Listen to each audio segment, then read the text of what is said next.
क्या करेंगे, सिंपली एक पहले क्यूब को एज्यूम करेंगे, एक वेसल मानेंगे जो क्यूबिक शेप में। क्यूब में क्या होता है, सारे डायमेंशंस कैसे होते हैं,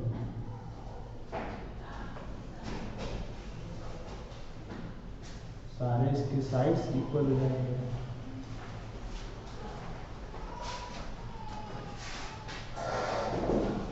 अब ये एक क्यूबिक वेसल है, इस वेसल के अंदर आइडियल गैस है। आइडियल गैस को आइडियल गैस का किनेटिक थ्योरी कैसे मानता है, स्मॉल स्फेरिकल इलास्टिक बॉल्स के तरीके से, पार्टिकल्स के तरीके से। सो इस पूरे वॉल्यूम में मॉलिक्यूल होंगे ढेर सारे, उनका नंबर कुछ भी हो सकता है। हमने क्या एज्यूम करा कि n है नंबर ऑफ मॉलिक्यूल्स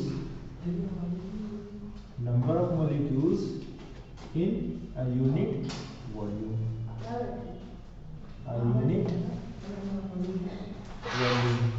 किसी एक यूनिट वॉल्यूम में 1 मीटर क्यूब या 1 सेंटीमीटर क्यूब या 1 mm क्यूब, इसके अंदर कितने मॉलिक्यूल्स हैं। यूनिट वॉल्यूम को 1 मीटर क्यूब एज्यूम करेंगे ऐसा यूनिट में, उसमें जितने भी नंबर ऑफ मॉलिक्यूल्स हैं वो हो जाएगा स्मॉल। अब जो बॉल्स, जो इसमें स्फेरिकल बॉल्स हैं, उनका मोशन कैसा होता है, हमेशा कॉन्टिन्यूअस मोशन रहता है स्ट्रेट लाइन में, हमेशा कॉन्टिन्यूअस मोशन रहता है स्ट्रेट लाइन में। इमेजिन करना है कि ढेर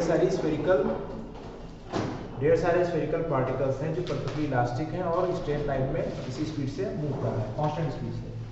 सो एज्यूम करते हैं कि एक पार्टिकल ये है जिसकी इस पॉइंट पे कुछ वेलोसिटी होगी vx, vy, vz। ये क्या ऐसे स्ट्रेट लाइन में आ रहा था, अगर स्ट्रेट लाइन में आएगा, इस वेसल की वॉल है, इस वॉल से ये टकरा जाएगा, कोलिजन होगा। कैसा कोलिजन होगा, परफेक्टली इलास्टिक कोलिजन होगा। सो कोलाइड होने पर क्या होगा, इसका मोशन, इसकी डायरेक्शन ऐसे चेंज हो जाएगी।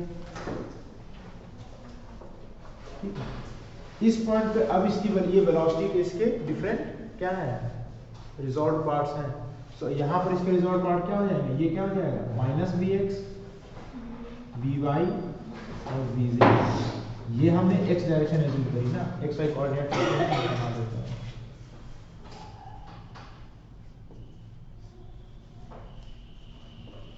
Okay, so vy and vz component उसके चेंज नहीं हो रहे हैं। vx जो x एक्सिस में कंपोनेंट है वो चेंज होकर क्या हो गया है, नेगेटिव वैल्यू में आ गया है। सो इसका, इस एक पार्टिकल का टोटल मोमेंटम चेंज कितना होगा, मोमेंटम कितना हो जाएगा, change in momentum delta p, हाँ mv। ठीक है, और क्या होना चाहिए, चेंज इन मोमेंटम क्या होगा, डेल्टा p। मोमेंटम क्या होता है, मोमेंटम क्या होता है, क्या रिलेशन होता है, क्या फॉर्मूला होता है, मास इनटू वेलोसिटी। मान लिया कि एक बॉल का जो मास है, जो एक स्फेरिकल पार्टिकल है, उसका मास क्या m मान है। ठीक है, इसको भी चाहे तो लिख सकते हैं m equal to mass of one particle. So m into v, यहाँ पर इसकी वेलोसिटी क्या है vx, यहाँ पर क्या है minus vx। Change in momentum कैसे निकालेंगे, final momentum minus initial momentum. So final momentum क्या हो जाएगा, minus mvx minus initial mvx। सो ये टोटल कितना आएगा, माइनस 2mvx। जब मैकेनिक्स पढ़ाई थी तो मैकेनिक्स में हमने ये क्वेश्चन करा था, एक बॉल के ऊपर एक टेनिस की बॉल ऐसे हिट कर रही थी, क्रिकेट बॉल हिट कर रही थी, तो क्या हुआ, उसमें देखा था कि माइनस 2mvx हो जाएगा। सो अब कंजर्वेशन ऑफ मोमेंटम देखते हैं। टोटल नेट मोमेंटम हमेशा क्या होगा, किसी कोलिजन में सेम रहेगा। सो इसके मोमेंटम में चेंज आया कितना, माइनस 2mvx। सो इस वॉल ने इसके ऊपर कितना मोमेंटम इम्पार्ट करा है, इस वॉल ने इम्पार्ट करा है कितना, 2mvx ना। इसके मोमेंटम में चेंज इतना आया, तो चेंज किसकी वजह से आया है, वॉल की वजह से। सो मोमेंटम जो इम्पार्ट करा है वॉल ने, momentum imparted by wall।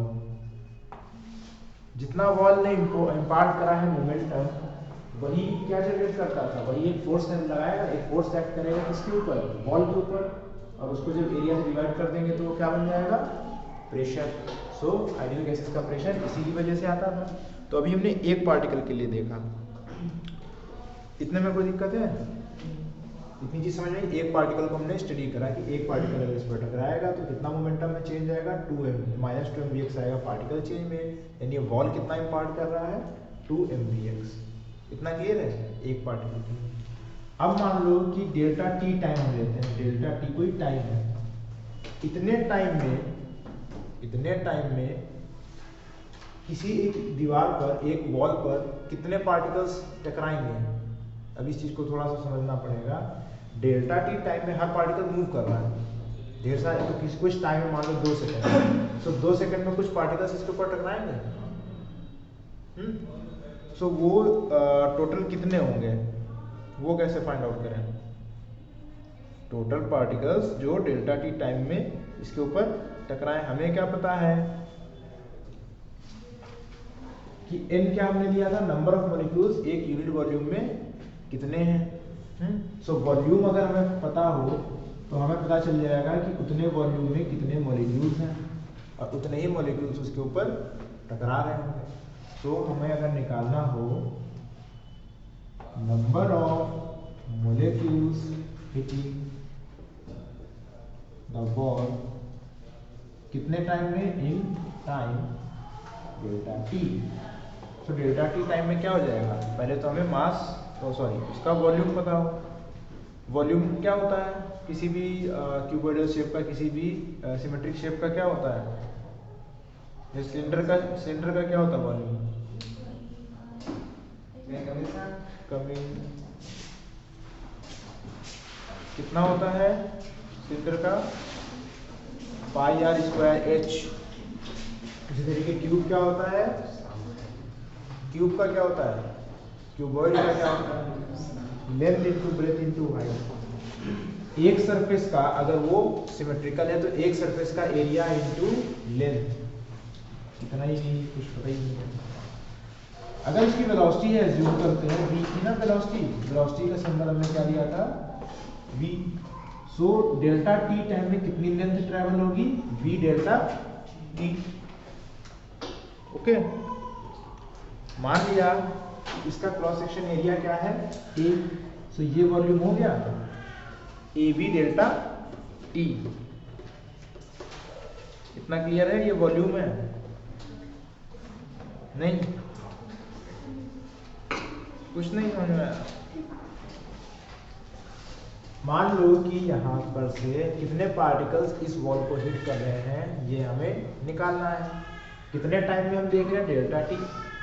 Delta T time में अगर वेलोसिटी है, सारे पार्टिकल्स की सेम वेलोसिटी रहती है ना, काइनेटिक थ्योरी में क्या था, सारे पार्टिकल्स की वेलोसिटी सेम रहती है, ये हमारा एजम्पशन था। सो अगर सारे पार्टिकल्स की वेलोसिटी सेम है, सो यहाँ से यहाँ तक डिस्टेंस कितनी कवर करेंगे डेल्टा टी टाइम में, v डेल्टा टी हो जाएगा। Distance is equal to speed into time, distance is equal to speed into time. So अगर वेलोसिटी v है, टाइम डेल्टा टी है, तो कितनी डिस्टेंस कवर करेंगे डेल्टा टी टाइम में, v डेल्टा टी।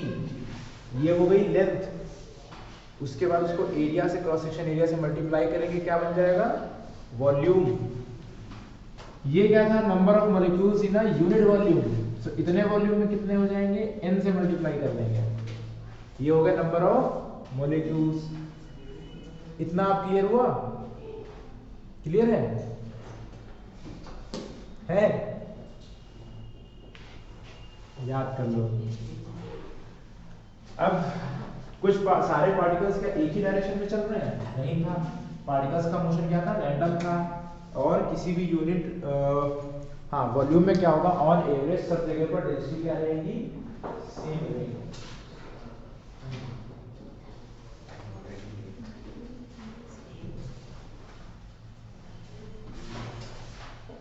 कहाँ लिखा है,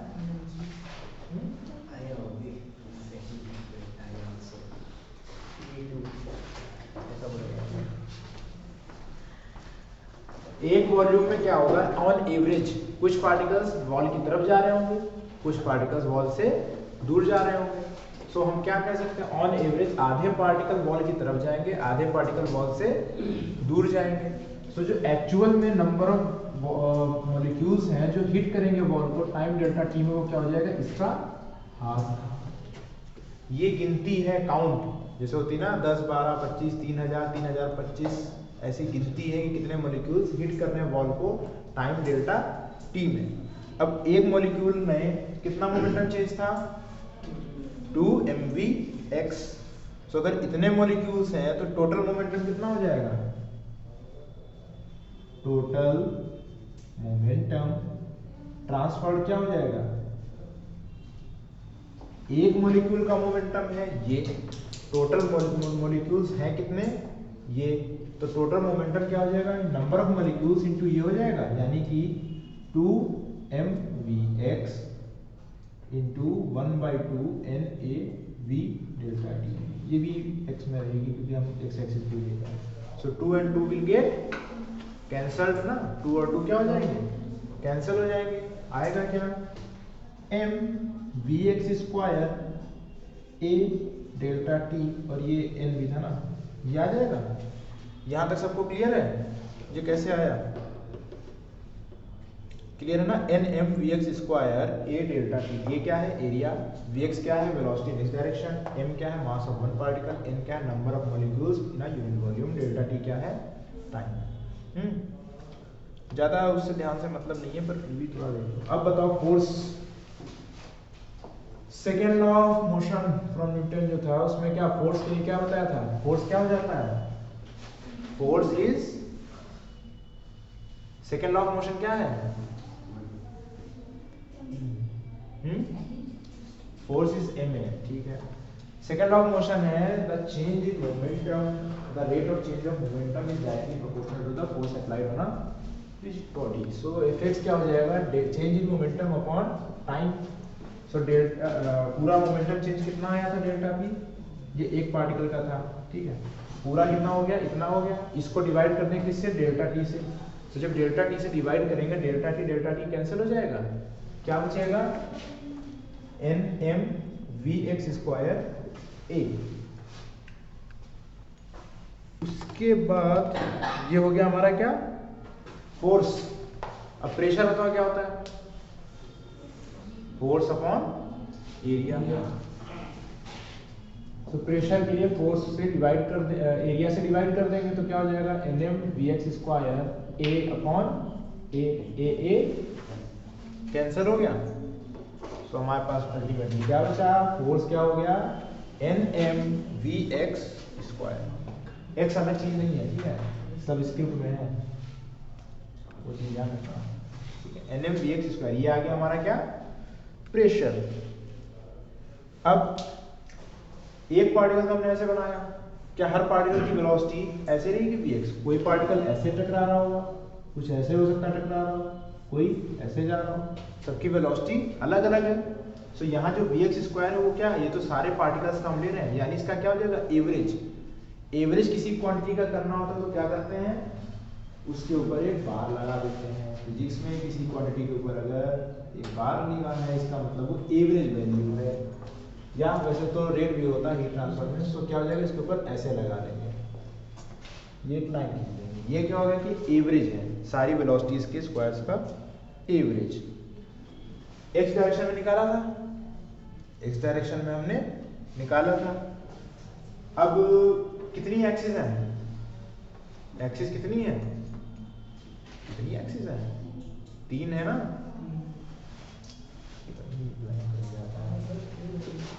सो vx स्क्वायर क्या हो जाएगा, 1/3 ऑफ v स्क्वायर हम ले सकते हैं एवरेज। v क्या है, ओवरऑल जो वेलोसिटी है उसका 1/3 हो गया। अब v स्क्वायर जो है, v स्क्वायर एवरेज, इसको हम बोलते हैं मीन स्क्वायर वेलोसिटी। क्या बोलते हैं, मीन स्क्वायर वेलोसिटी। क्यों बोलते हैं, क्योंकि ये वेलोसिटी है, वेलोसिटी का स्क्वायर हो रहा है तो स्क्वायर वेलोसिटी, और एवरेज ले रहे हैं, एवरेज को क्या बोलते हैं, मीन मीडियन मोड। स्टैटिस्टिक्स में याद है मीन, इसलिए ये क्या है, mean square velocity of the molecules. इस वैल्यू को अगर हम पुट कर दें तो ओवरऑल प्रेशर क्या आ जाएगा 1/3 ऑफ mv स्क्वायर। सो ये आ गया हमारा प्रेशर का फॉर्मूला किसकी फॉर्म में, पार्टिकल्स के फॉर्म में, सॉरी एन नहीं लगाया, nmv square, number of particles, mass of one particle and average velocity. इस ये हो गया हमारा क्या, प्रेशर। ठीक, एक और इसकी फॉर्म है, डेंसिटी क्या होता है, मास अपॉन वॉल्यूम। मास क्या है, n पार्टिकल्स का, एक का पार्टिकल का m है, पूरे का हो जाएगा n। ठीक है, अपॉन, अब वॉल्यूम क्या लेंगे, वॉल्यूम क्या ले रहे थे, n, यूनिट वॉल्यूम ना, ये यूनिट वॉल्यूम का मतलब क्या हो जाएगा, एक। सो डेंसिटी क्या आएगी, nm। सो nm की जगह सिंपली डेंसिटी लिख दें तो क्या आ जाएगा, p is equal to 1/3 rho v square average. ठीक है, ये अब इसको नोट डाउन करो, डायग्राम बनाओ, पहली लाइन, दूसरी लाइन, तीसरी लाइन, चौथी लाइन, पांचवी लाइन।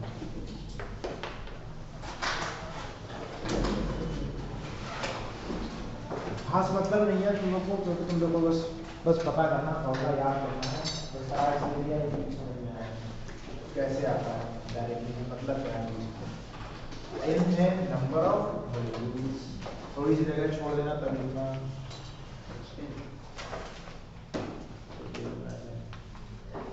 कुछ और भी उसको लिखना है। ये क्यूब बनाना है, क्यूब में एक पार्टिकल बनाना है, अभी तुमने समझाते हुए कई पार्टिकल बना दिए हैं। फिर n क्या है, number of molecules in unit volume. So change in momentum क्या हो जाएगा, चेंज इन मोमेंटम ये डायरेक्ट लिख लेना, ये डायरेक्ट लिख लेना, number of molecules hitting the wall in time delta, तो डायरेक्टली लिख लेना। इस लाइन को लिखने के बाद इसको डायरेक्ट ये लिख लेना, उसके बाद ये लिख लेना, टोटल मोमेंटम ट्रांसफर। चाहो तो लिख सकते हो, पूरा नोट कर लो, सीधा समझ में आया क्या होता है, n क्या है, मतलब कितने मॉलिक्यूल,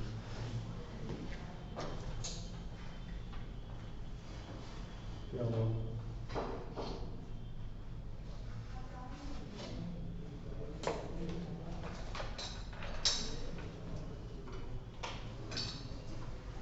इसके ऊपर हमारे न्यूमेरिकल क्वेश्चन आते हैं, न्यूमेरिकल क्वेश्चंस भी कम ही आएंगे, इसका यूज थ्योरेटिकल कर रहा है। प्रेशर हमारा क्या, हमने निकाल लिया कि नंबर ऑफ मॉलिक्यूल्स उनके मास और उनकी वेलोसिटी से कैसे रिलेट करता है। हर पार्टिकल की जो वेलोसिटी है वही प्रेशर को, अब एक चीज देखो, प्रेशर किसके साथ वेरी कर रहा है, वेलोसिटी के स्क्वायर के साथ, वेलोसिटी के स्क्वायर के साथ, इसीलिए मीन स्क्वायर वेलोसिटी का आगे यूज होता है, इसीलिए हमारे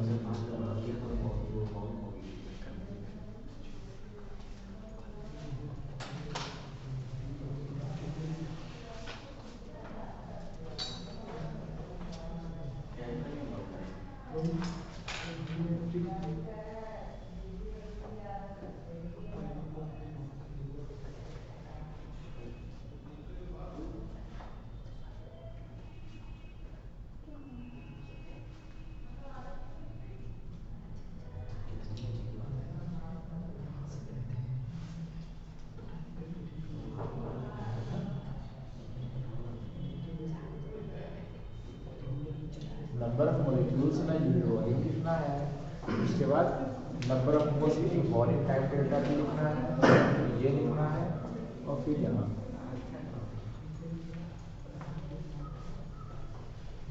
जो ही समझ में आई हो सकते हो, ना समझ पाए।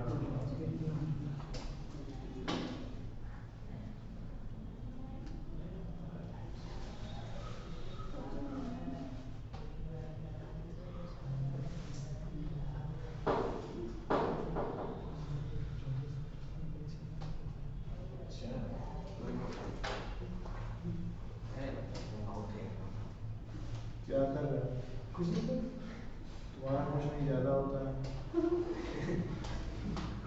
लिखो, कहाँ लिख रहा है, मेरे लिए क्या लिख रहा है,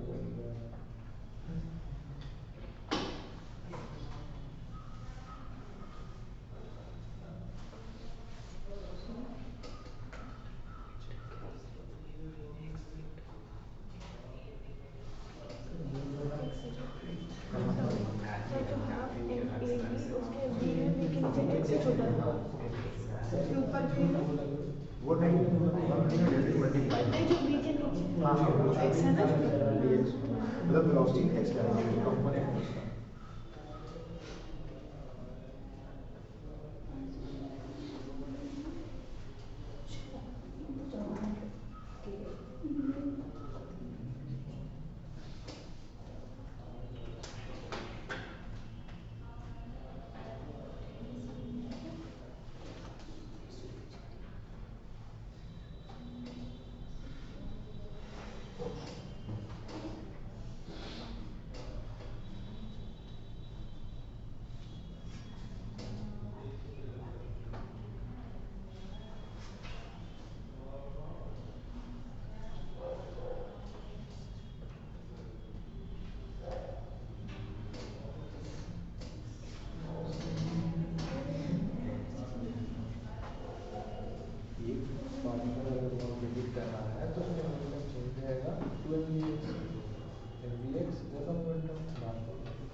और नंबर्स कितने एक डेटा टाइम उसमें हिट करेंगे वो भी हो गया ये नंबर मॉलिक्यूल ये भी में डेटा टाइम वॉल्यूम कि ये चार्जर नंबर मॉलिक्यूल्स का वेट वॉल्यूम वॉल्यूम से मल्टीप्लाई करेंगे और देखिए कितने नंबर मॉलिक्यूल्स हैं लेकिन किसी एक टाइम में कुछ इधर जाएंगे तो हमने हाफ कर लिया कि आधे मॉलिक्यूल्स हिट करने होंगे जितने मॉलिक्यूल्स आधे इधर फिर एक का मोमेंटम पता है ये गिनती है टोटल दोनों को मल्टीप्लाई कर लेंगे टोटल मोमेंटम चेंज हो जाएगा फिर यही मोमेंटम चेंज क्या equal to momentum change momentum upon time so time से डिवाइड करेंगे तो टाइम कैंसिल हो जाएगा फिर इसको एरिया से डिवाइड करेंगे तो प्रेशर हो जाएगा।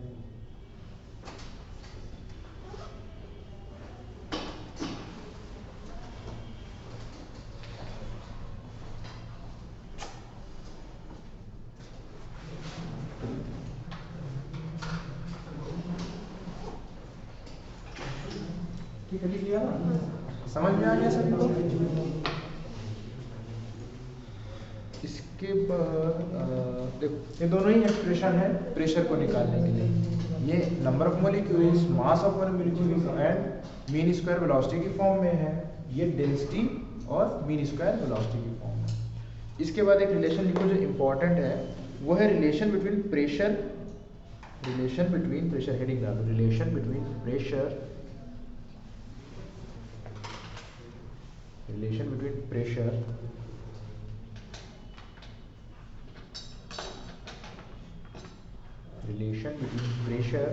एंड काइनेटिक एनर्जी के डॉट ई आप लिख सकते हैं kinetic energy per unit volume.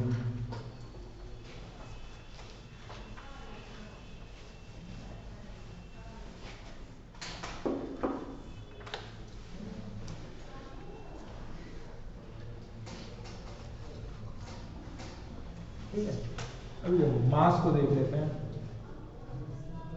मास ठीक है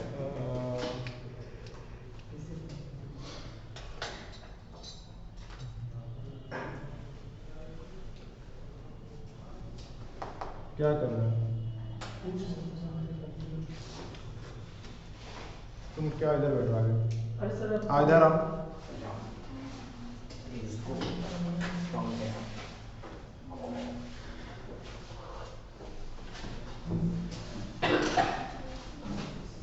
उठ करके आओ सर नेक्स्ट टाइम नहीं होगा उठ करके आओ बैठो वहाँ सर कहाँ पे चेयर पड़ी है। मास पर यूनिट वॉल्यूम मास क्या होता है डेंसिटी इनटू वॉल्यूम। अब पर यूनिट वॉल्यूम का मतलब क्या हुआ कि एक यूनिट की हम बात कर रहे हैं वही जो हमने रो यहाँ ऐसे निकाला था सेम तो वो क्या हो जाएगा रो। ठीक है मास हो गया रो। काइनेटिक एनर्जी का फॉर्मूला क्या होता है half M V square. So average kinetic energy जो है सारे मॉलिक्यूल्स की क्या हो जाएगी एक यूनिट वॉल्यूम में पर यूनिट वॉल्यूम कह सकते हैं पर यूनिट वॉल्यूम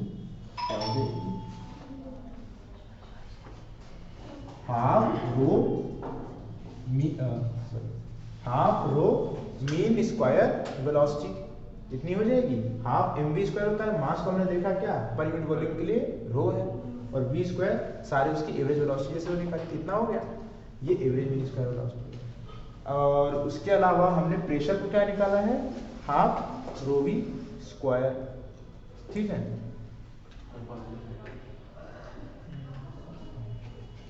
इसको हाँ काइनेटिक एनर्जी को हम क्या बोलते हैं, के ई डॉट बोल लेते हैं, ठीक है। प्रेशर हमें पता है 1/3 रो वी स्क्वायर। अब इसका रिलेशन देख लेते हैं, पी बाई के ई कर लेते हैं, रिलेशन यही निकालना था ना प्रेशर और काइनेटिक एनर्जी का। सो अगर करेंगे क्या वैल्यूज है, प्रेशर की value half rho V square और अपॉन में 1/3 हाफ रो, अच्छा सॉरी ओके। इसको सॉल्व करेंगे, रो वी स्क्वायर कैंसिल हो जाएगा, क्या आएगा 2/3 2/3। तो इसका मतलब क्या हुआ कि प्रेशर क्या है, काइनेटिक एनर्जी का 2/3 है। ये कम यूज होता है, ये होगा कि काइनेटिक एनर्जी नहीं, हाँ ये यूज होगा, उसको भी आ जाएगा कि काइनेटिक एनर्जी क्या हो जाएगा 3/2 ऑफ प्रेशर हो जाएगा, ठीक है। सो बस इतना समझ गया कैसे हुआ। सो इसको नोट कर लो, इसी रिलेशन में ये रिलेशन इंपॉर्टेंट है। ये रिलेशन क्या बता रहा है, काइनेटिक एनर्जी मॉलिक्यूल्स, क्योंकि सारे मॉलिक्यूल्स की जो ओवरऑल काइनेटिक एनर्जी है उसका 2/3 पोर्शन 66.61% कन्वर्ट किसमें हो जाता है, प्रेशर में। बाकी कहाँ जाता है वो हमें मतलब नहीं है, वो क्यों होता है वो चीज अलग है, ठीक है। सिर्फ इतनी एनर्जी 2/3 पोर्शन कन्वर्ट हो जाता है प्रेशर में। प्रेशर किसकी वजह से आ रहा है, वेलोसिटी की वजह से, मोशन की वजह से। क्लियर है, कोई दिक्कत तो नहीं इसमें, क्या है क्यों रिलेशन आया वो इतना खास इंपॉर्टेंट के सिलेबस के हिसाब से नहीं, पर पता होना चाहिए, सीखना है, याद करके काम चलेगा। सो इन दोनों का रिलेशन के क्वेश्चन पूछ लेते हैं। प्रेशर का काइनेटिक एनर्जी से क्या रिलेशन है, या काइनेटिक एनर्जी का प्रेशर का रेशियो क्या होता है, या ये भी क्वेश्चन आ जाते हैं कि किसी क्वेश्चन में प्रेशर दे देंगे, बताएंगे कि इसी average kinetic energy per unit volume क्या होगी। नोट करो, दिखाई नहीं दे रहा, वहाँ डालो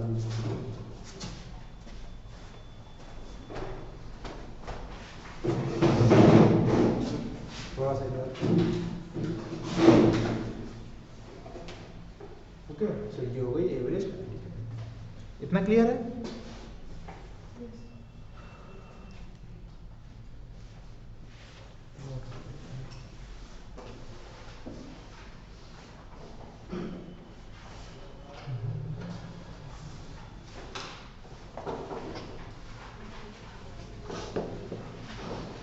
हमने पहले पढ़ा था,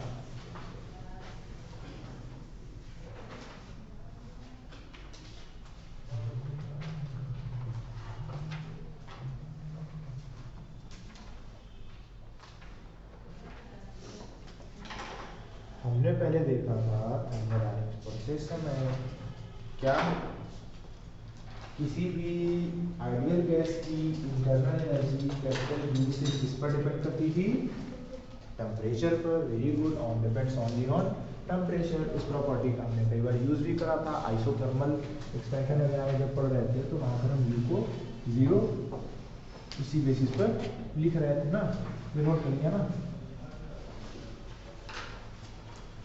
सो अब हम काइनेटिक थ्योरी पे क्या करें, हर चीज को एक्सप्लेन ही कर रहे हैं। सो टेम्परेचर को कैसे एक्सप्लेन कर सकते हैं, टेम्परेचर को कैसे एक्सप्लेन कर सकते हैं। सो लिखो kinetic interpretation of temperature, kinetic interpretation.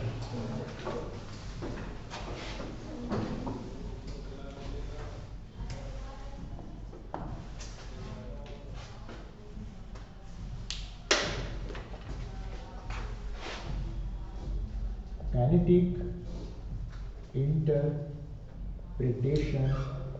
Of temperature. Temperature है क्या, इस चीज को डिफाइन करने के लिए काइनेटिक थ्योरी क्या है।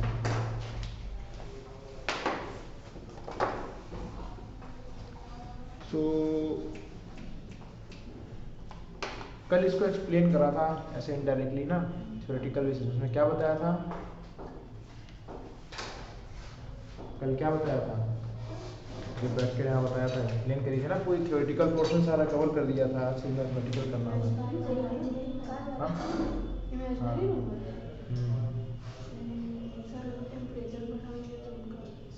हाँ, टेम्परेचर बढ़ाएंगे तो स्पीड बढ़ेगी। वेरी गुड, याद है, पढ़ाया था।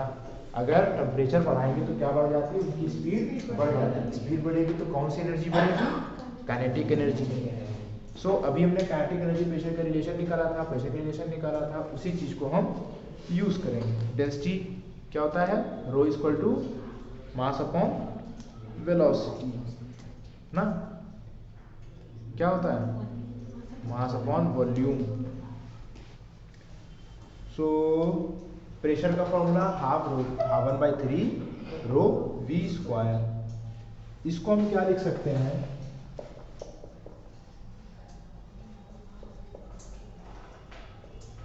ऐसे लिख सकते हैं, रो को हमने क्या लिख दिया, मास अपॉन वॉल्यूम, दोनों कैपिटल में है, कैपिटल एम कैपिटल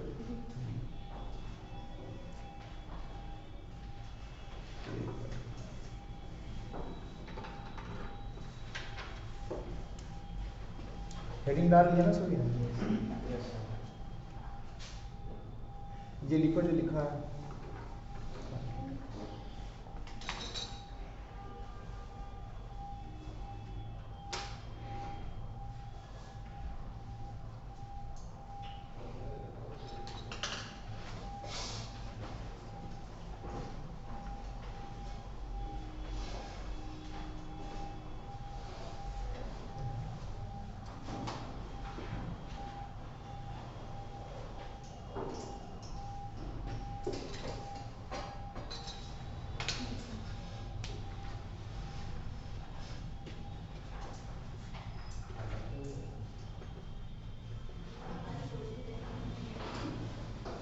इसके आगे क्या करेंगे, v को दूसरे साइड ले जाते हैं तो क्या बन जाएगा, पी वी, दिक कम रहा होगा इसमें, ठीक है। पी वी इक्वल टू क्या बन जाएगा, 1/3 mv स्क्वायर। अब mv स्क्वायर काइनेटिक एनर्जी में क्या होता था, हाफ mv स्क्वायर, यहाँ तो क्या है 1/3 mv स्क्वायर। तो इसको कन्वर्ट कर लें, कैसे कर लें, 1/3 को क्या करें, मल्टीप्लाई कर लें 2/2 से, तो क्या हो जाएगा, ऐसे हो जाएगा, ये हो जाएगा ना सिंपली। ध्यान रखना ये स्मॉल भी है, ये कैपिटल भी है, वेलोसिटी है, ये वॉल्यूम है। तो ये क्या बन जाएगा, काइनेटिक एनर्जी ना, के 2/3 के हो गया। सो पी वी इक्वल टू क्या आ गया, 2/3 के। अब पी वी क्या होता है, आइडियल गैस इक्वेशन से पी वी इक्वल टू, सो क्योंकि हमने पूरा मास दे रखा है, स्पेसिफिक वॉल्यूम नहीं रखा है, 1 मोल के लिए हमने ले लिया। सो पी वी इक्वल टू क्या हो गया, आर टी। सो इन दोनों में कंपेरिजन करते हैं, के ई 2 के/3 के ई आ जाएगा हमारा आर टी। ये काइनेटिक एनर्जी एक ही में है। सो देखो आर कांस्टेंट होता है, 3 भी कांस्टेंट होता है, टी भी कांस्टेंट होता है, तो काइनेटिक एनर्जी किस पर डायरेक्टली डिपेंडेंट है, टेम्परेचर पर, ठीक है। सो टेम्परेचर बढ़ने पर सिर्फ उसकी काइनेटिक एनर्जी डायरेक्ट, ठीक है। सो यही काइनेटिक इंटरप्रिटेशन है टेम्परेचर की, कि अगर हम टेम्परेचर बढ़ाते हैं उसकी काइनेटिक एनर्जी बढ़ रही होती है। इसीलिए चार्ल्स लॉ क्या था,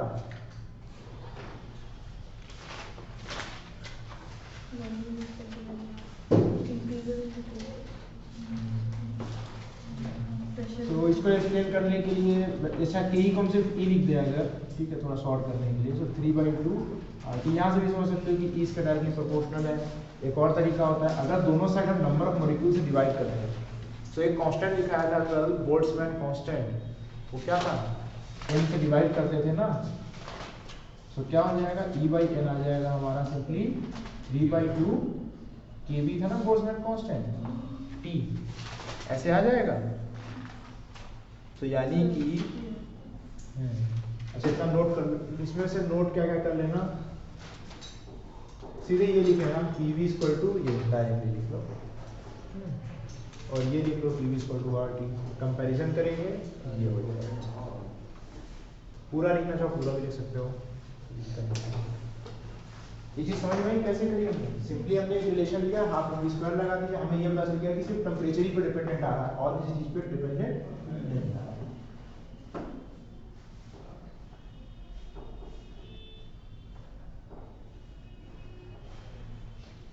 इसमें देखो ना प्रेशर का कहीं एक्सप्रेशन है, P गायब हो गया, V भी गायब हो गया, तो सिर्फ टेम्परेचर और काइनेटिक एनर्जी का रिलेशन है। यानी टेम्परेचर क्या है? सिंपली काइनेटिक एनर्जी पर डिपेंड करता है। काइनेटिक एनर्जी टेम्परेचर पर डिपेंड करती है, प्रेशर वैल्यू से फर्क नहीं पड़ता है। और अगर हमसे पूछा है कि काइनेटिक एनर्जी प्रेशर पर कितना डिपेंड है, तो 3/2/3 हो गया ना। 2/3 of kinetic energy is pressure.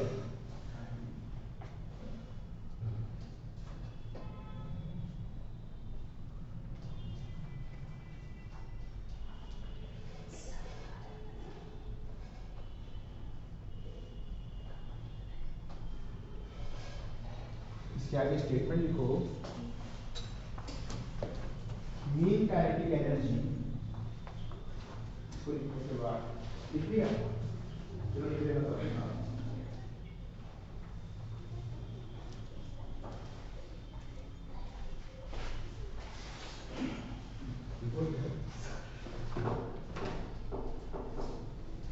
लिख लिया सभी ने?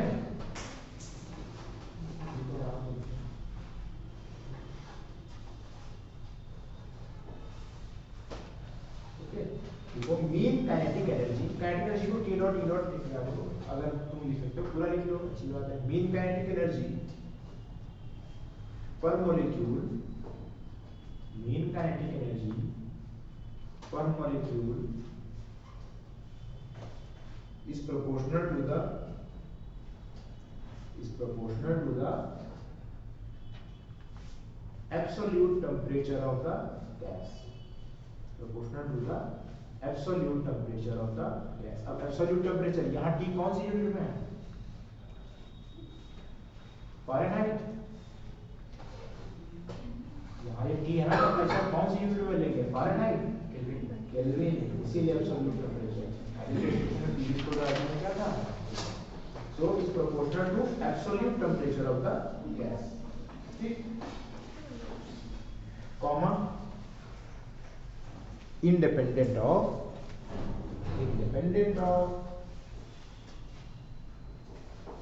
pressure and volume, pressure and volume।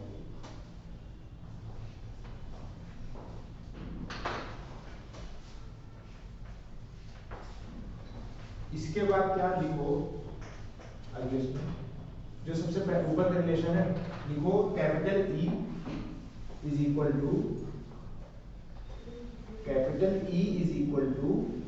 3/2 RT, 3/2 of RT। वही ऊपर रिलेशन है, 2/3 K इक्वल टू RT। हमने क्या पढ़ा? E दिया है साइड और 2/3 को दूसरी साइड लिया है, so E is equal to 3/2 RT।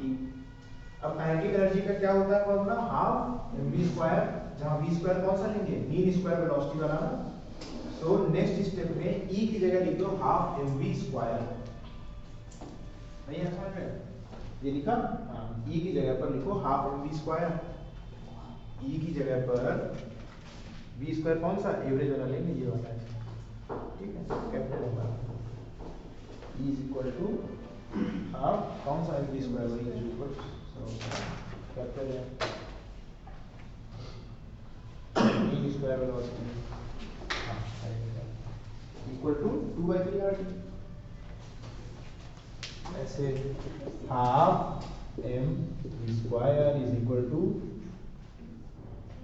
3/2 R। Okay, तो यहाँ से v स्क्वायर क्या आ जाएगा? v स्क्वायर आ जाएगा हमारा 2 कैंसिल हो जाएगा, 3/m RT।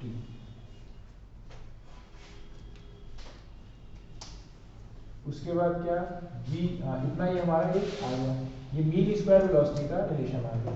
v मीन हमारी क्या आ जाएगी? अंडर रूट हो जाएगा इसका 3/m RT। उससे क्या आ जाएगा? v RMS इज प्रोपोर्शनल टू अंडर रूट। अब ये RMS क्या है? Root mean square. Root mean square एक कॉन्सेप्ट ही बन गया है, वैसे तो सिंपल चीज है, इसका कई जगह पर ऐसे होता है। इसको रूट मीन स्क्वायर वेलोसिटी बोलते हैं। रूट मीन स्क्वायर वेलोसिटी को मीन स्क्वायर है, उसका रूट करा है तो वो रूट मीन स्क्वायर वेलोसिटी है। अब ये किसी एक पार्टिकल की एग्जैक्ट वेलोसिटी ऐसे नहीं, ये एवरेज है ना, एवरेज करा था ना, इसलिए इसको देखो। तो एवरेज वेलोसिटी देखो रूट के टेम्परेचर के साथ चेंज होगी, तो टेम्परेचर डबल करेंगे तो वेलोसिटी डबल होगी, ऐसा नहीं है। टेम्परेचर डबल करेंगे तो ऐसा नहीं कि वेलोसिटी डायरेक्टली डबल होगी, ठीक है। हाँ, तो अब हमने शुरुआत में क्या लिखा था, kinetic interpretation of temperature. Temperature है क्या, तो सिंपली एक लाइन लिखो, temperature of gas, temperature of gas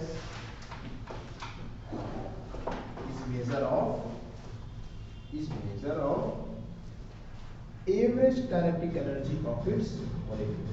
Temperature is measure of, temperature of a gas is measure of average kinetic energy of its molecules.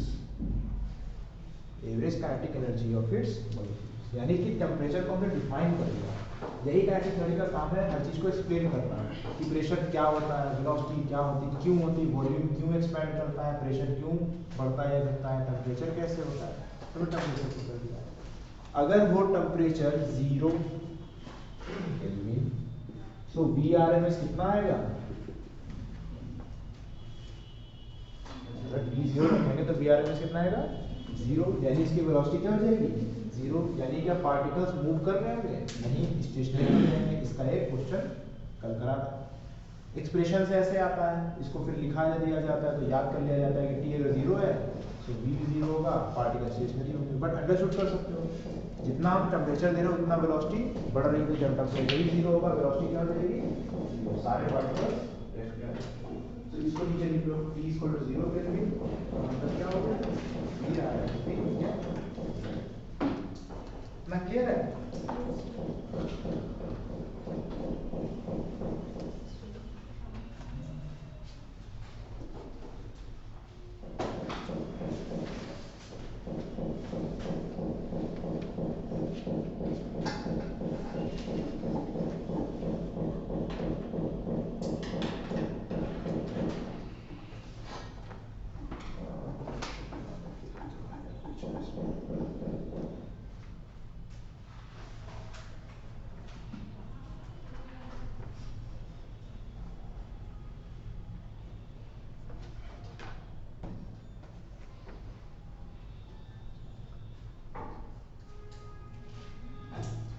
Question एक लिख लो,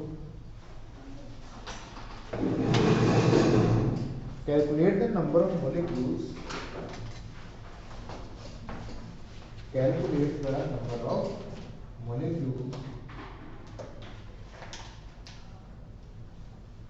calculate the number of molecules in 2 × 10⁻⁻⁶ metre cube. Calculate the number of molecules in 2 × 10⁻⁻⁶ meter cube of a perfect gas at 27 degrees Celsius and at a pressure of a perfect gas at 27 degrees Celsius and at a pressure of 0.01 meter of mercury.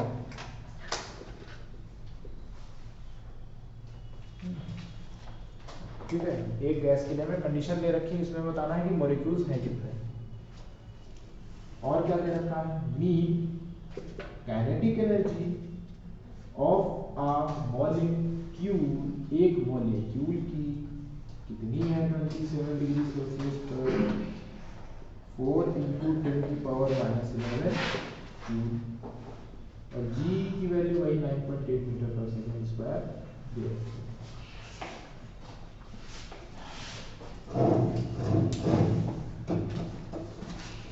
Question में क्या समझ दिया है कि हमें number of molecules बताने हैं एक गैस की जिसकी कंडीशन हमें दे रखी है, वॉल्यूम दे रखा है, टेम्परेचर दे रखा है और प्रेशर दे रखा है, हमें बताना है। और कैसे हम नंबर ऑफ मॉलिक्यूल्स कैसे बताएंगे, तो पूरे का टेम्परेचर प्रेशर वॉल्यूम है।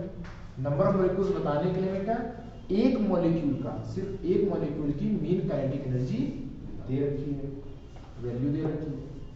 सो टोटल एनर्जी अपॉन, अगर हम एक मॉलिक्यूल की एनर्जी से डिवाइड करेंगे नंबर ऑफ मॉलिक्यूल्स आ जाएगा।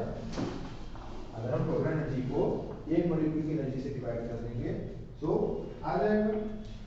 लेकिन टोटल काइनेटिक एनर्जी कैसे निकालें? टोटल काइनेटिक एनर्जी कैसे निकालें? कैसे निकाल सकते?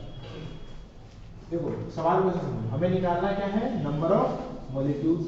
लिखा था ना लास्ट में, नंबर ऑफ मॉलिक्यूल्स हमें, यानी कि जिसको कैपिटल एन बोलते हैं, वो हमें फाइंड करना है। वो कैसे निकालेंगे? जो टोटल एनर्जी है उसको डिवाइड कर दें एक मॉलिक्यूल की एनर्जी से। जैसे मान लो 10 मॉलिक्यूल है तो एनर्जी 10 टाइम्स होगी ना, अगर एक एनर्जी डिवाइड कर देंगे 10 आ जाएगा। ऐसे ही करते थे ना। अरे 2 रुपए का एक अमरूद है तो 20 रुपए में कितने अमरूद मिलेंगे, कैसे करते थे? डिवाइड करके ना, वैसे ही कॉन्सेप्ट है सब। Total energy, total kinetic energy कैसे निकालें? टोटल काइनेटिक एनर्जी का रिलेशन पढ़ा था क्या? ई काइनेटिक एनर्जी के ई और प्रेशर का कुछ रिलेशन पढ़ा था। क्या था? लिखा है, अभी भी मिटाया नहीं है मैंने। 2/3 के ई। ये क्या है? पूरे की ओवरऑल टोटल काइनेटिक एनर्जी हो जा रही थी। टोटल काइनेटिक एनर्जी लिखा है ना, नहीं लिखा है।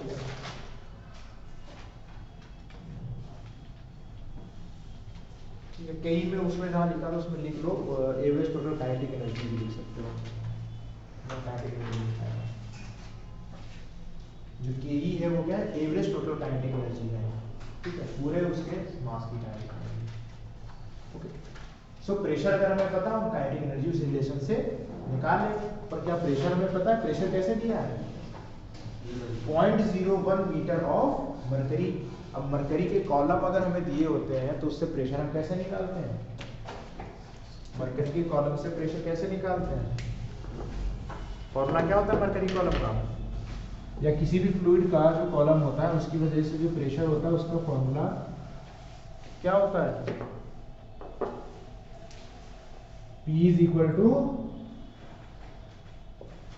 लिखो सभी लोग, P is equal to rho H G या rho G H L B.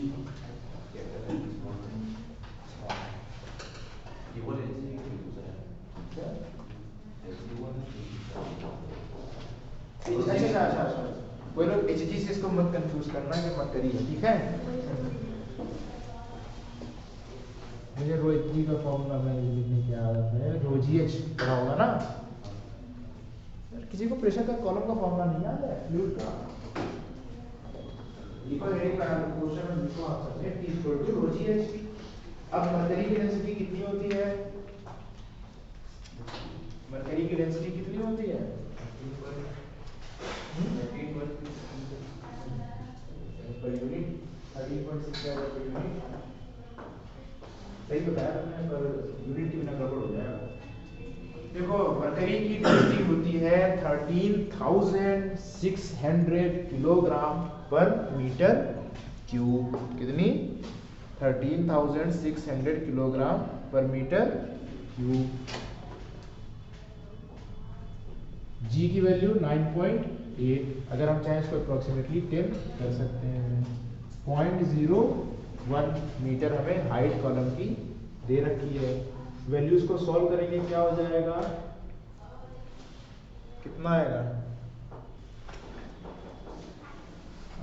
अगर हम इसको अप्रोक्सीमेटली 10 कर लें तो 1360 शायद आना चाहिए। अगर हम इसको अप्रोक्सीमेट कर दें 10 पे, कितना आ रहा है? देखा, यही आ रहा है, कुछ और आ रहा है? कितना आया करो? ये हमारा क्या है? प्रेशर। ये अभी इससे काइनेटिक एनर्जी थ्योरी वगैरह से अभी नहीं चल रहा है, जेनरिक रिलेशन है, फ्लूइड की प्रॉपर्टीज में होता है।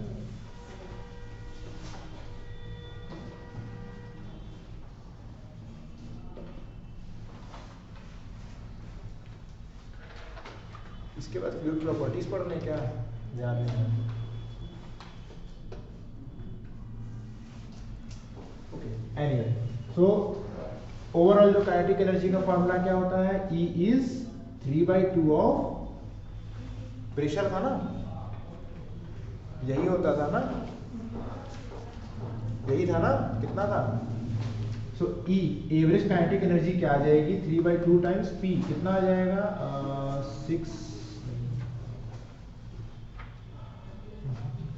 680 क्या हो जाएगा?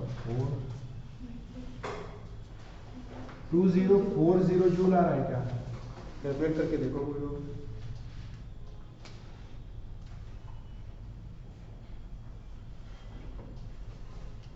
कितना आया? कैलकुलेट करो। ई की वैल्यू कितनी आ रही है? 3/2 पी रखनी थी ना। अच्छा 9.8 इतना है, ठीक है, इससे कर लो क्वेश्चन, कोई दिक्कत नहीं है। हमने अप्रोक्सीमेट वैल्यू दी, एग्जैक्ट कितनी आ रही है? 1332 1332 न्यूटन पर मीटर स्क्वायर। इसकी वैल्यू कितनी आ रही है 3/2 करने पर? 1999.2। अरे इसको हम 2000 ही लिख ले रहे हैं, ठीक है, अप्रोक्सीमेशन इतना करना।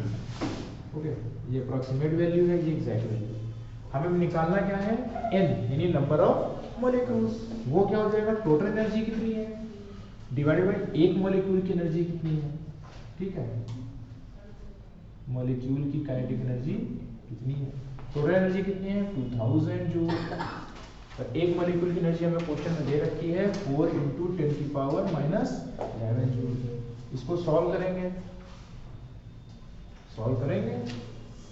तो कितना आएगा? 5 × 10⁻13 आना चाहिए ना, कितना आ रहा है?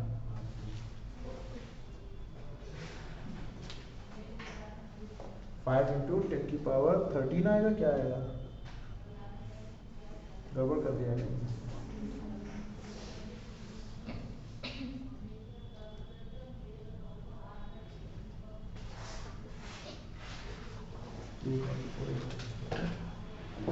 इसकी कैलकुलेशन जारी है।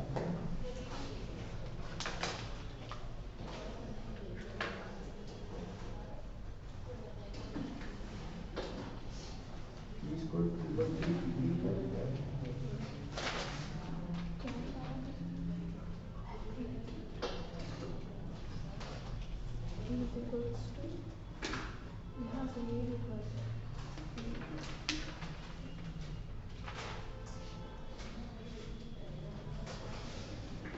हाँ, एक चीज हो गई इसमें, वो है वॉल्यूम।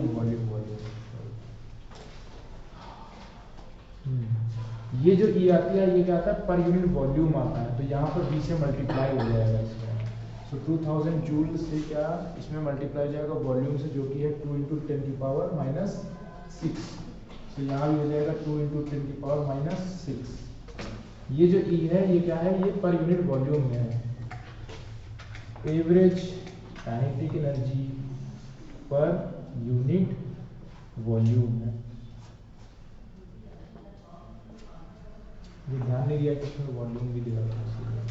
तो इसको सॉल्व करेंगे, तो सिंपली क्या हो जाएगा? ये 1 हो जाएगा, 6 से 5 5 3 8 10⁸8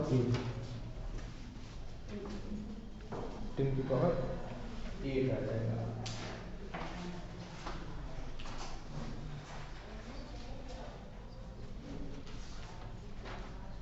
वो जो ई आता है 2/3 पी 3/2 पी, वो आता है per unit volume, 1 metre cube के लिए कितना है। यहाँ पर वॉल्यूम हमें दे रखा था, पर यूनिट वॉल्यूम नहीं था, पूरा मैंने वॉल्यूम दे रखा था 2 × 10⁻6।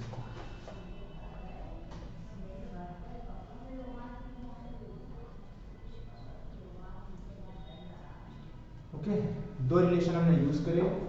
Average kinetic energy of a volume is E is equal to 3/2 P into यानी प्रेशर इंटू वॉल्यूम, और नंबर ऑफ मॉलिक्यूल्स क्या हो जाएगा? Average total kinetic energy upon kinetic energy of one molecule.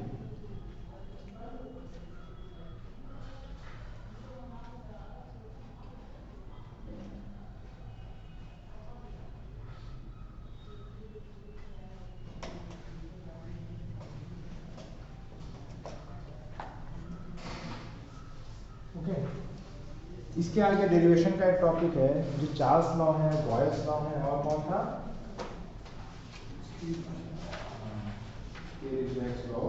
तीनों लॉस को हम डिराइव कर सकते हैं इन फॉर्मूला से। ये जो हम डिराइव करें रिलेशन, इसी रिलेशन से उन फॉर्मूले को भी डिराइव कर सकते हैं। जैसे चार्ल्स लॉ में क्या आया था, क्या कांस्टेंट आ रहा था?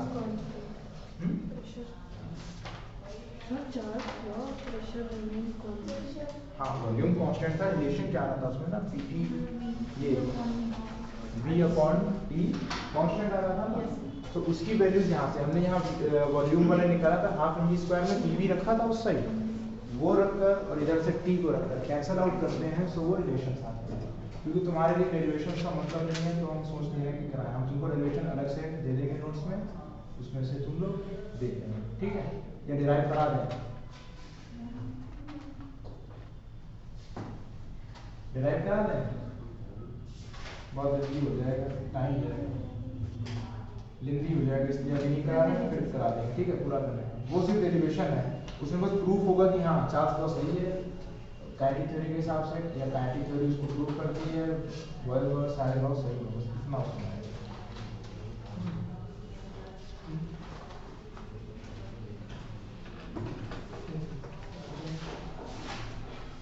अभी लिखो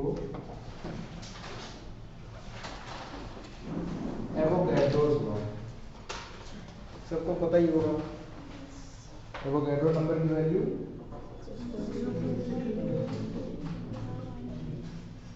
एवोगैड्रो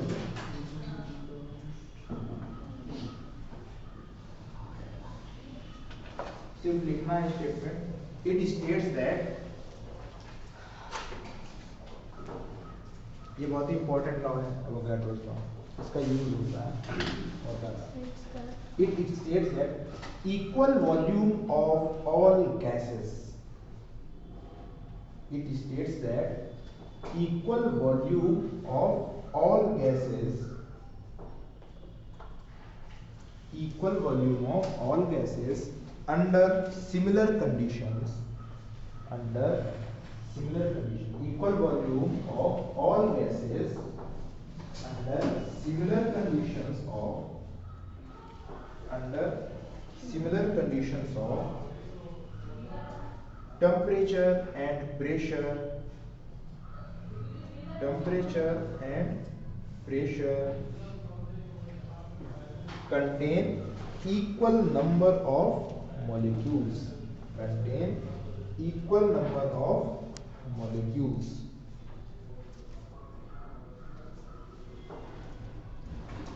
Okay, full stop.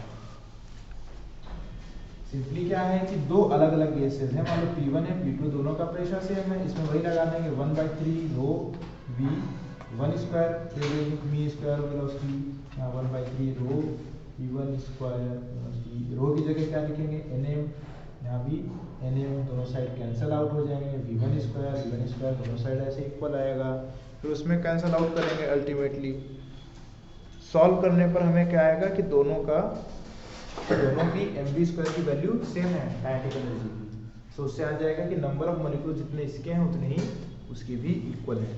यानी दो गैसेस हैं डिफरेंट अलग अलग, पर उनका प्रेशर सेम है, टेम्परेचर सेम है, और किसी एक बराबर साइज के वेसल में दोनों कंटेंट है, वॉल्यूम सेम है, सो उन दोनों में सेम नंबर ऑफ मॉलिक्यूल्स होंगे, अलग अलग नहीं होंगे।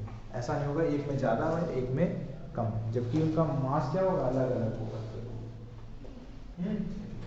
ओके, एक छोटा सा और लॉ है जो काम करने पर लिख लो, ग्राहम्स लॉ ऑफ डिफ्यूजन, इसका भी बस स्टेटमेंट लिखना है, रिलेशन लिखना है। Graham's GRAHAM, Graham's law of diffusion,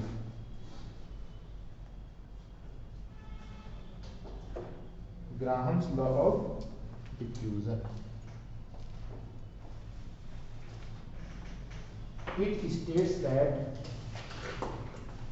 states that rate of diffusion of a gas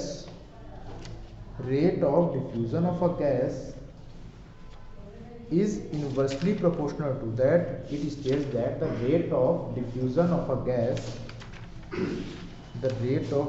of a gas is inversely proportional to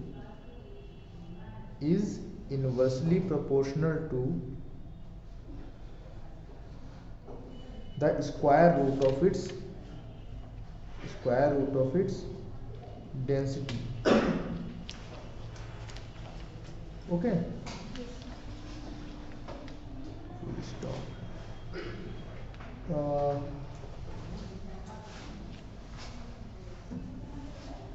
So simply ये रेट ऑफ डिफ्यूजन ऐसे होता है कि अगर रेट ऑफ डिफ्यूजन है, एक गैस का R1 है, एक का R2 है, सो क्या होगा, क्या लिखा, inversely proportional to square root of its density. So यहाँ क्या हो जाएगा, उल्टा है ना। सो जिसकी डेंसिटी ज़्यादा होगी वो डिफ्यूजन देर में करेगी, जिसका डेंसिटी कम है वो जल्दी से डिफ्यूज हो जाएगी। डिफ्यूजन पता है ना, ऑस्मोसिस, डिफ्यूजन, कुछ याद आ रहा होगा। दोनों में क्या डिफरेंस होता है, बायो में भी पूछते हैं, केमिस्ट्री में भी पूछते हैं। डिफ्यूजन क्या होता था, ऑस्मोसिस में क्या होता था, एक सेमी परमेबल मेम्ब्रेन होता है, क्या उसके एक साइड में जब सेमी परमेबल मेम्ब्रेन से वाटर पास होते हैं higher concentration to lower concentration, वो होता है ऑस्मोसिस। Very good. डिफ्यूजन में क्या होता है, अपोजिट होता है। अपोजिट नहीं होता है, लोअर से हायर, नहीं उसे हायर से। हाँ एग्जाम्पल मालूम है, जैसे पानी की पोटेशियम परमैंगनेट डाले सेंसर से होती है। हाँ करेक्ट है। कॉपी में लगा हो गई डिफ्यूजन। हाँ बॉडी से मॉइस्चर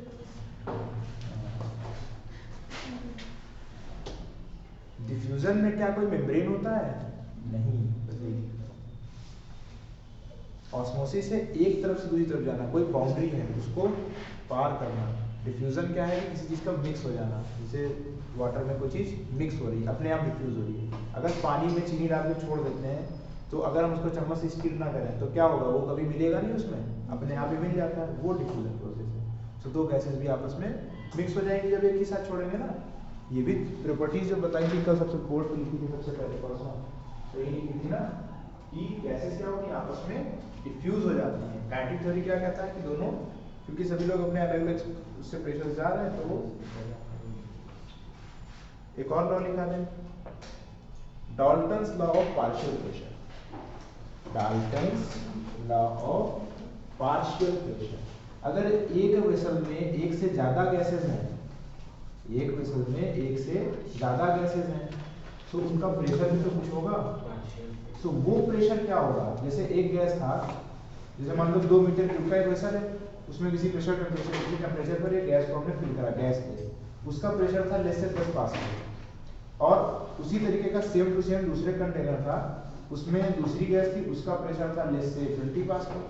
अगर दोनों को मिक्स कर दें, एक ही कंटेनर में भर दें, तो टोटल प्रेशर क्या होगा, दोनों के प्रेशर का सम होगा, दोनों के प्रेशर से कम होगा, दोनों के प्रेशर से ज्यादा होगा, या दोनों प्रेशर कम मल्टीप्लाई होगा।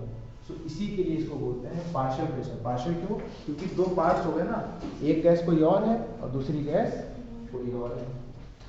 It states that pressure exerted by a it states that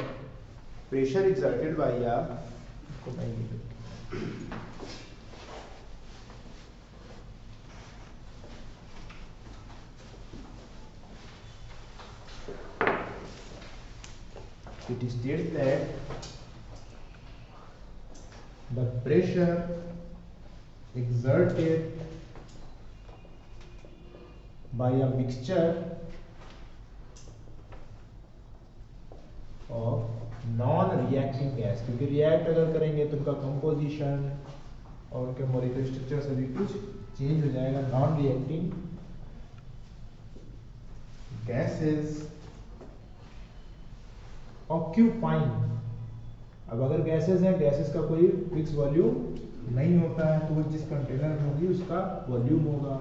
सो वो कोई वॉल्यूम ऑक्यूपाई करते हैं ना gases, occupying a given volume is equal to, जो टोटल प्रेशर है वो क्या हो जाएगा, वो सिंपली क्या हो जाएगा, सम हो जाएगा, जोड़ हो जाएगा, sum of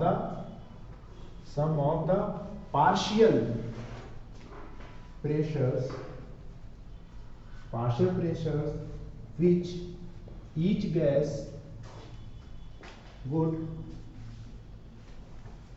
exert if it alone माने अकेले ऑक्यूपाइड, फिर से वही कि वॉल्यूम ऑक्यूपाई कितना होगा अगर वो कोई गैस अकेले ही होती किसी एक उसमें एक वेसल में, occupied the same volume at a given temperature.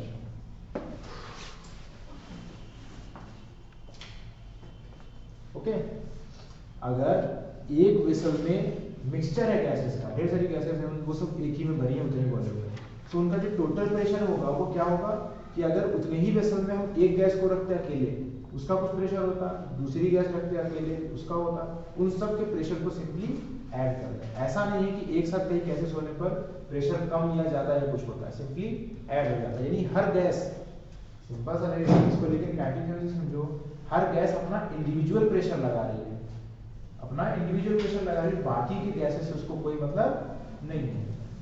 तो इसको कैसे स्टेटमेंट में लिख देंगे, टोटल प्रेशर P क्या हो जाता है, P1 plus P2 plus P3 Pn, where Pn is क्या है, पार्शियल प्रेशर,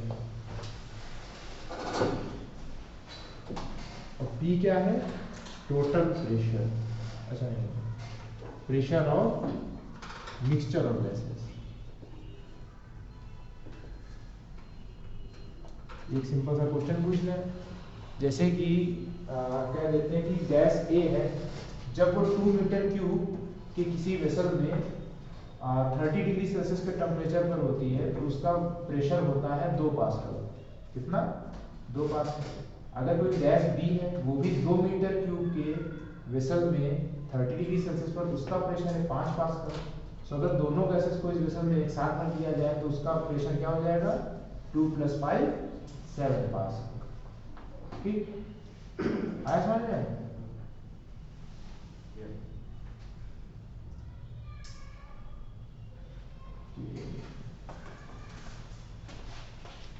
ओके, अब एक क्वेश्चन देखो, क्वेश्चन नंबर 12। अच्छा, भेजना पड़ेगा ना।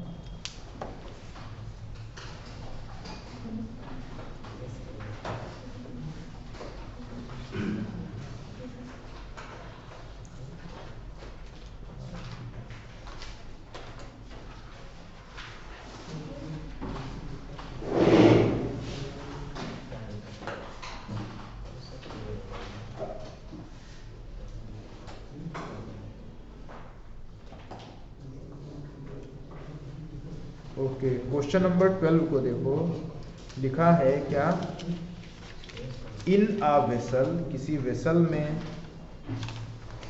गैस है किसी प्रेशर P पे, अगर मास सारे मॉलिक्यूल्स का कर दिया जाए हाफ, सारे मॉलिक्यूल्स का मास कर दिया जाए हाफ और उनकी स्पीड कर दी जाए डबल, तो प्रेशर पर क्या फर्क पड़ेगा। किसी गैस में अगर उनके मास को कर दिया जाए हाफ और किसको क्या कहते हैं, वेलोसिटी को, उनकी स्पीड को कर दिया जाए डबल, सो उसका रिजल्टेंट प्रेशर क्या होगा, 2p p/2 4p, बताओ 2p, ओके 2p, और कितना आना चाहिए, कितना आएगा, कोई आइडिया है कैसे निकालेंगे। प्रेशर निकालना है, मास और वेलोसिटी के रिलेशन दिए हैं, तो यानी हमें कोई ऐसा रिलेशन चाहिए जिसमें मास और वेलोसिटी होते हो। ऐसा कौन सा रिलेशन था, प्रेशर और काइनेटिक एनर्जी में एक रिलेशन था, क्या रेशियो आ रहा था, जो लिखाया था relation between pressure and kinetic energy, क्या था 2/3 के वाला ना। E क्या होता है, पर मॉलिक्यूल के बेसिस पे प्रेशर क्या होता है, सिंपली 2/3 काइनेटिक एनर्जी का होता है। काइनेटिक एनर्जी ये मॉलिक्यूल उस पर है, यूनिट वॉल्यूम में, पूरे वॉल्यूम के लिए PV से मल्टीप्लाई हो जाएगा, सो क्या हो जाएगा 2/3 हाफ m पूरे उसका मास मीन स्क्वायर वेलोसिटी हो जाएगा। अब मास को क्या कर रहे हैं, डबल, ठीक। ये वैल्यू तो कांस्टेंट है, इस पर कोई फर्क नहीं आएगा, ये सिंपली क्या आ जाएगा 1.3 रह जाएगा। इस पे क्या हो जाएगा, मास कितना हो रहा, हाफ, और वेलोसिटी हो रही है डबल, सो ऐसे स्क्वायर हो जाएगा। सो क्या होगा, इससे जब रिलेशन करेंगे ये आएगा 4v² और ये आएगा m/2, 2 से 2 कैंसिल। सो सिंपली क्या आएगा, इस वाले रिलेशन का 2/3 का डबल हो जाएगा, ओरिजिनल प्रेशर का नया प्रेशर क्या हो जाएगा, डबल हो जाएगा। आएगी नहीं समझ में, पूरा सॉल्व करके दिखाएं।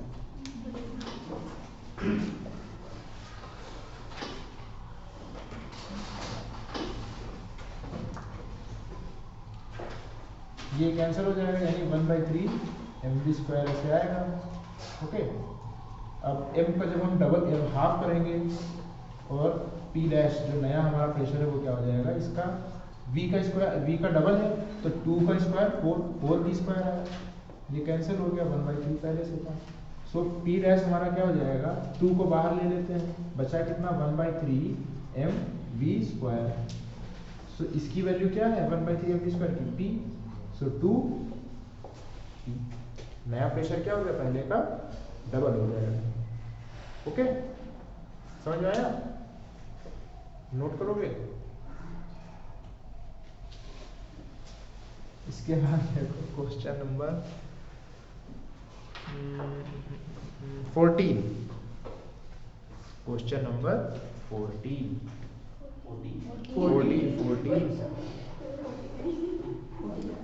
Relation between pressure and kinetic energy per unit volume of gas is, क्या रिलेशन होता है, P is equal to 2/3, ठीक है। दोनों ही क्वेश्चन में ए क्वेश्चन है।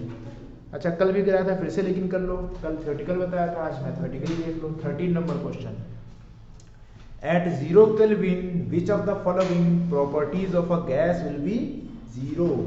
कौन होगा 0, vibrational energy, density, kinetic energy, potential energy. Kinetic energy यहाँ से देखा था, t 0 रखेंगे तो वेलोसिटी 0 हो जाएगी। इसको लेकिन हमने थ्योरेटिकल कर ही लिया था, तो कोई कॉन्सेप्चुअल बहुत ज़्यादा जरूरत इसमें नहीं है, सिंपल सा देख के करना।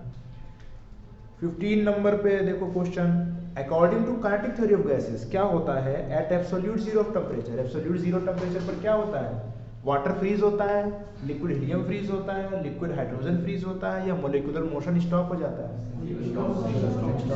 वेलोसिटी 0 हो जाती है। कांस्टेंट वॉल्यूम में अगर टेम्परेचर इंक्रीज करा जाए तो क्या होगा, कोलिजन वॉल्स पर कम होगा, number of collisions per unit time will increase हो जाएगा, या कोलिजन स्ट्रेट लाइन में होंगे, या कोलिजन चेंज नहीं होंगे। क्या होगा, सेकेंड वाला, ठीक, स्पीड बढ़ जाएगी।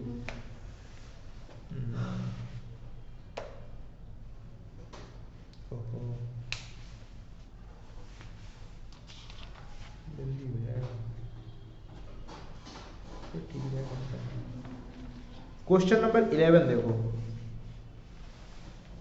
the molecules of a given mass of a gas have RMS velocity, RMS velocity मतलब root mean square velocity of 200 meter per second. RMS velocity कितनी है, 200 मीटर पर सेकेंड है, कब, at 27 degree Celsius and 1 × 10⁵ newton per meter square pressure.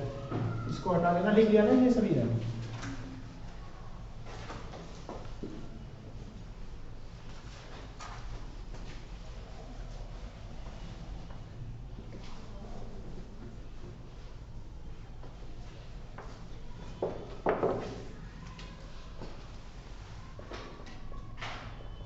VRMS 1 है 200 meter per second. Temperature कितना दिया initial 27 degree Celsius, और initial pressure दिया है 1 × 10⁵ newton per meter square. When the temperature and pressure of the gas are respectively, यानी हमने क्या change कर दिया, प्रेशर चेंज कर दिया और टेम्परेचर चेंज कर दिया। सो टेम्परेचर क्या हो गई 127 डिग्री सेल्सियस, प्रेशर कितना हो गया 0.05। सो क्या उसकी आरएमएस वैल्यू चेंज नहीं होगी, वी आरएमएस क्या चेंज होगी कि नहीं, चेंज हो जाएगी। तो वी आरएमएस टू हमें फाइंड करना है। तो रिलेशन ढूंढो, प्रेशर टेम्परेचर वी आरएमएस, ऐसा कोई रिलेशन था? क्या था वी आरएमएस का रिलेशन? क्या?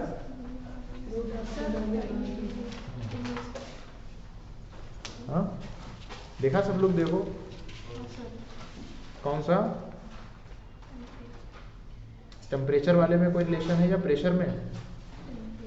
आरटी वाला था ना एक, आरटी। बोलो रिलेशन क्या है? वी आर एम एस क्या इनवर्सली प्रोपोर्शनल टू टी, ऐसा ना। सो अगर हम रेशियो कर दें, so V R M S 1 upon V R M S 2 क्या आएगा? अंडर रूट ऑफ T1 अपॉन under root of T2। T1 पता, T2 पता, वी आर एम एस 1 पता, वी आर एम एस 2 निकालना, निकालो। यही देखो रिलेशन लिखा दिया है।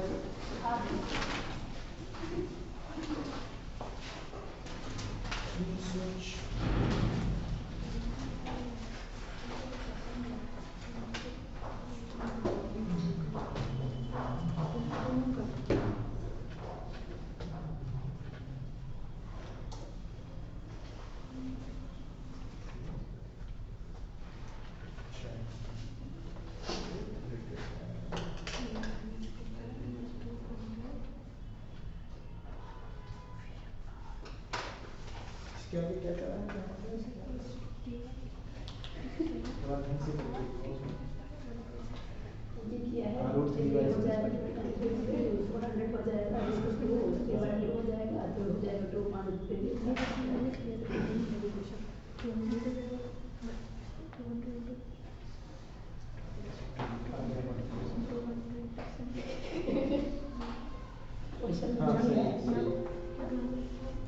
सही हाँ वैल्यू निकालना, सही आंसर।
जैसे रूट करना हो तो कहाँ से आएगा?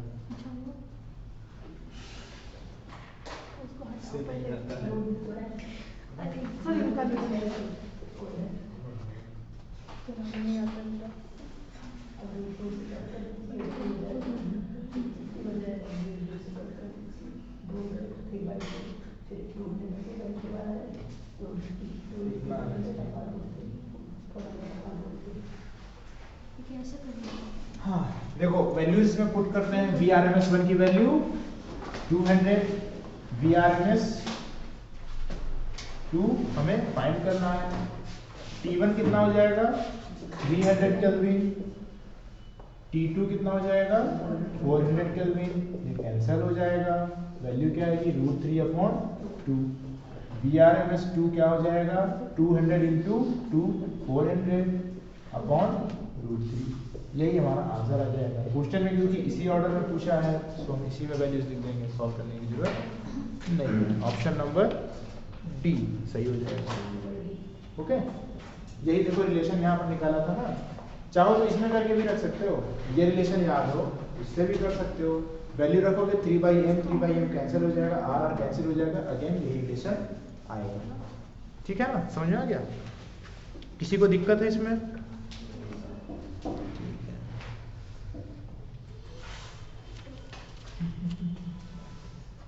क्वेश्चन नंबर 9 देखो, कराया था वैसे ये भी।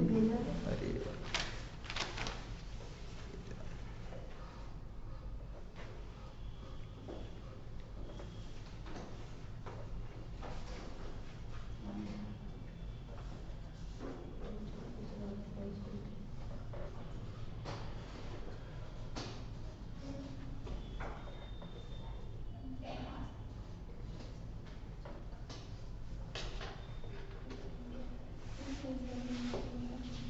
ओके, ये क्वेश्चन पढ़ो, कौन पढ़ेगा?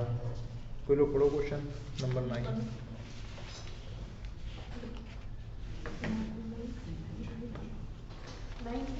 हाँ, Increasing temperature of a gas filled in a container would lead to decrease in intermolecular distance, increase in its mass, increase in its kinetic energy, decrease in its pressure. बताओ कौन सा? क्या होगा? टेम्परेचर बढ़ाने पर क्या होगा?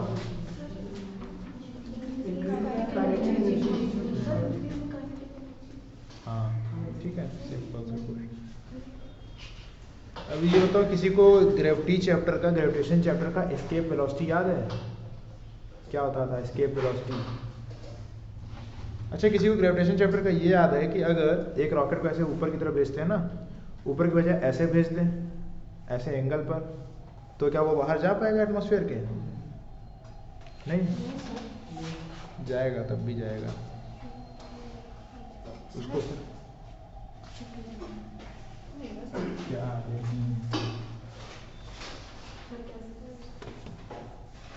नहीं होता है उसको फर्क, ठीक है। वहाँ पर एस्केप वेलोसिटी की वैल्यू होती है, उसके ऊपर क्वेश्चन होता है, तो वो भी हम नहीं बताएंगे।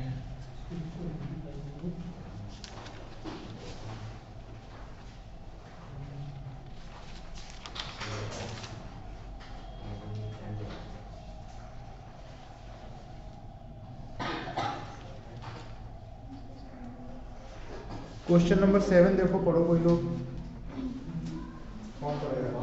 क्वेश्चन नंबर 7 पढ़ो, क्वेश्चन नंबर 7 पढ़े?